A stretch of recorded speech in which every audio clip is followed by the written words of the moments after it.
சரியான வேலை வாய்ப்பு இல்லாதவர்களுக்கு கூட ஒரு வேலை வாய்ப்பை பெற்றுக் கொடுத்து ஒரு மனிதனாக நிலைநிறுத்துவார். அந்த ஆற்றல் தற்பொழுது ராகுவிடம் உண்டு. அதேபோல் 11ஆம் இடத்திலே ராகு பகவான் எப்பொழுதெல்லாம் வருகின்றாரோ அப்பொழுதெல்லாம் புத்திரபாக்கியம் சார்ந்த அமைப்புகள் நல்லா புரிஞ்சுக்கிடுங்க.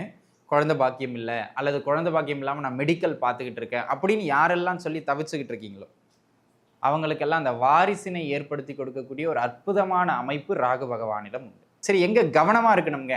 ஏன்னா எந்த ஒரு கிரகமுமே 100% ஒரு இடத்தில் அமர்கின்ற பொழுது நன்மையை மட்டுமே தந்து விடாது என்பதனை நீங்கள் உணர வேண்டும்.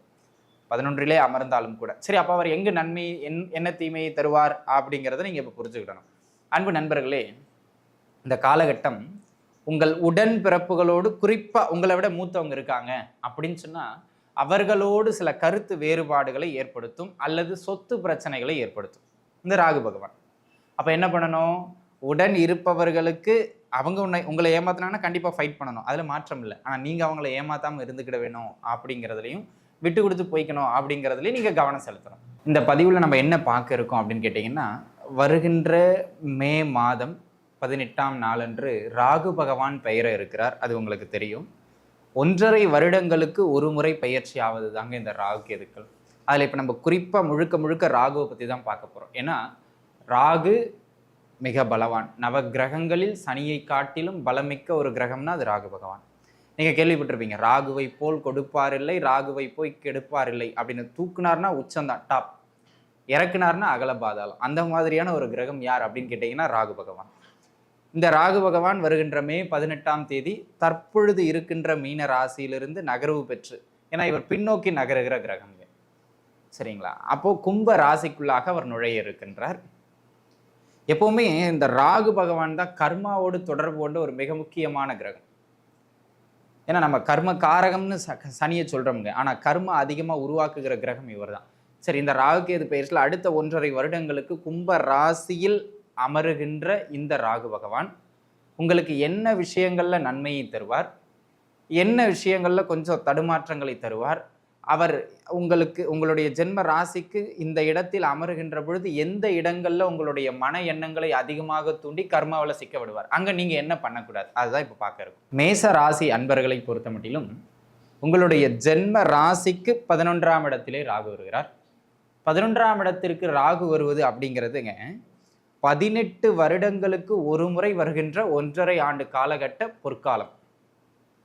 11ல் எந்த கிரகம் அமர்ந்தாலும் சிறப்புன்னு ஜோதிடம் சொல்லுது. அதுலயும் பாவ கிரகங்கள் அமர்ந்தா மிக சிறப்புன்னு சொல்லுதுங்க. பாருங்க, சனி பகவான் எல்லா இடத்திலும் கெடுப்பார், ஆனால் 3, 6, 11ல் நன்மையை செய்வார். கேது பகவான் எல்லா இடத்திலையும் தீமையை செய்வார், ஆனாலும் 3, 6, 11ல் நன்மையை செய்வார். அதே போலதான் ராகு பகவானும் எல்லா இடங்களிலும் தீமையை செய்கின்ற இவர் 3, 6, 11ல் குறிப்பாக 11ல் ஆகச் சிறந்த நன்மைகளை தருவார். அந்த நன்மை இந்த 1.5 வருடங்களுக்கு உங்களுக்கு உண்டு. அப்போ மேசராசி நேயர்களுக்கு 7.5 சனியில விரய சனி ஆரம்பிச்சிருக்கலாம், இருக்கட்டும். 3ஆம் இடத்திற்குள்ளாக குரு சென்று தேவையில்லாத அலைச்சல்களையும் விரயங்களையும் தருகின்ற அமைப்புகள் இருக்கலாம், இருக்கட்டும். உங்க கையில் இருந்து ஏற்படுகின்ற விரயங்களையும் உங்கள் கையிலிருந்து ஏற்படுகின்ற கால விரயத்தையும் சமாளிக்கக்கூடிய பலத்தை இந்த ராகு பகவான் கொடுப்பார். அப்ப மேஷத்துக்கு என்னங்க, திக்கற்ற நிலையில் கை கொடுக்கின்ற ஆபத் சகாய ஒரு அமைப்புல தற்பொழுது ராகு பகவான் உங்களுக்கு உள்ள வருகிறார் அப்படிங்கிறத நீங்க புரிஞ்சுக்கணும், சரிங்களா? ஏன்னா ராகு கேதுக்கள் மற்றும் குரு சனி இந்த 4 பேர் தான் வருட கிரகங்கள் அப்படின்னு நம்ம சொல்லப்படுறதுங்க. அந்த நிலையில இருவர் உங்களுக்கு அசௌகரியத்தை தருகின்ற அமைப்புகளில் இருந்தாலும் உங்களை இழுத்து பிடிக்கின்ற தூணாக இந்த ராகு அமருகிறார். சரி, என்ன விரயங்கள் ஆனாலும் அதற்கு நிகரான வருமானத்தை ராகு கொடுப்பார். இந்த 1.5 வருடங்களுக்கு அலைச்சல் இருக்கலாம், வெளியூர் பயணங்கள் இருக்கலாம், விரயங்கள் இருக்கலாம், தடுமாற்றங்கள் இருக்கலாம், ஆனால் எல்லாவற்றிலும் கடன் வாங்காமல் கையிலிருந்து செலவு செய்யக்கூடிய அளவுக்கு உங்களுக்கு வருமானத்தை ராகு கொடுப்பார். கவலைப்பட வேண்டாம். சரியான வேலை வாய்ப்பு இல்லாதவர்களுக்கு கூட ஒரு வேலை வாய்ப்பை பெற்றுக் கொடுத்து ஒரு மனிதனாக நிலைநிறுத்துவார். அந்த ஆற்றல் தற்பொழுது ராகுவிடம் உண்டு. அதேபோல் 11ஆம் இடத்திலே ராகு பகவான் எப்பொழுதெல்லாம் வருகின்றாரோ அப்பொழுதெல்லாம் புத்திரபாக்கியம் சார்ந்த அமைப்புகள் நல்லா புரிஞ்சுக்கிடுங்க. குழந்தை பாக்கியம் இல்லை அல்லது குழந்தை பாக்கியம் இல்லாமல் நான் மெடிக்கல் பார்த்துக்கிட்டு இருக்கேன் அப்படின்னு யாரெல்லாம் சொல்லி தவிச்சுக்கிட்டு இருக்கீங்களோ அவங்களுக்கெல்லாம் அந்த வாரிசினை ஏற்படுத்தி கொடுக்கக்கூடிய ஒரு அற்புதமான அமைப்பு ராகு பகவானிடம் உண்டு.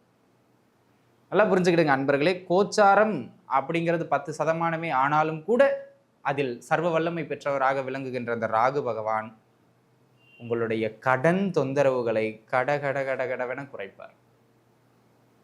ஆமாங்க, கடன் தொந்தரவுகளை குறைக்கின்ற ராகு கேது பயிற்சியாக இந்த ராகு கேது பயிற்சி அமைகிறது. குறிப்பாக ராகு 11ஆம் வீட்டிலே அமரப்பெறுகிறார்.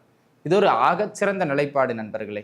கடுமையான நோய் தொந்தரவால் அவதிப்பட்டு கொண்டிருக்கின்றேன், விரயச்சனி அநேக மருத்துவ செலவுகளை செய்ய வைக்கின்றது என்கின்ற நெருக்கடி வந்தாலும் அந்த நோயின் வீரியத்தை கட்டுக்குள் வைக்கின்ற வேலையை ராகு பார்த்துருவார். நீங்க கவலைப்படாதீங்க. சனி மருத்துவ செலவை தரலாம், இல்லைன்னு சொல்லலை. ஆனால் அந்த மருத்துவ செலவுகளை எல்லை மீறாமல் கட்டுக்குள் இழுத்து பிடிக்கின்ற வேலையை ராகு பார்ப்பார் இந்த 1 வருடத்துக்கு. பயப்பட வேண்டாம். அப்ப ராகு பாருங்க, உங்களுக்கு மேச ராசி நேயர்களுக்கு இயலாத 7.5 சனி காலகட்டத்திலும் எத்தனை பெரும் அரணாக அமைகிறார் அப்படிங்கிறத நீங்க புரிஞ்சுக்கணும். ஆக இந்த ராகு பகவான் தாங்க இந்த அடுத்த 1.5 வருடத்திற்கு மேசராசி அன்பர்களை பொறுத்த மட்டிலும் உண்மையிலேயே கண்கண்ட தெய்வம். அதை நீங்க உணர்ந்துக்கிடும்.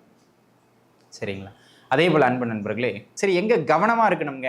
ஏன்னா எந்த ஒரு கிரகமுமே 100% ஒரு இடத்தில் அமர்கின்ற பொழுது நன்மையை மட்டுமே தந்து விடாது என்பதனை நீங்கள் உணர வேண்டும்.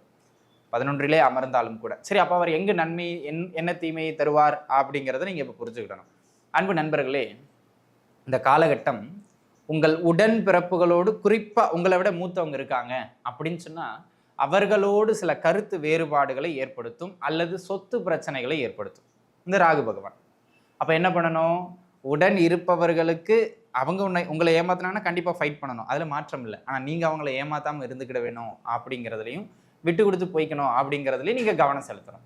2வது விஷயம், இந்த காலகட்டம் எல்லாவற்றுக்கும் சிறப்பு, நீங்க ஒருவேளை வயதான மேசராசி நேயர்களாக இருக்கீங்க அப்படின்னா உங்க பிள்ளைகளினுடைய மன வாழ்க்கையில சின்ன சின்ன கருத்து வேறுபாடுகள் வந்துகிட்டு இருக்கும். என் பொண்ணு வந்து மாப்பிள்ளை கூட சரியா வாழலையே, பிரச்சனையோடு இருக்கு அப்படியே, இல்லை என் பையனுக்கு மருமக இப்படி வந்து அமைஞ்சிட்டாலே அப்படின்னு கொஞ்சம் உங்க பிள்ளைகளுடைய மன வாழ்க்கையை கண்டு மன வருத்தப்படுற மாதிரியான சில சூழ்நிலைகளுக்கு தள்ளப்படுவீங்க.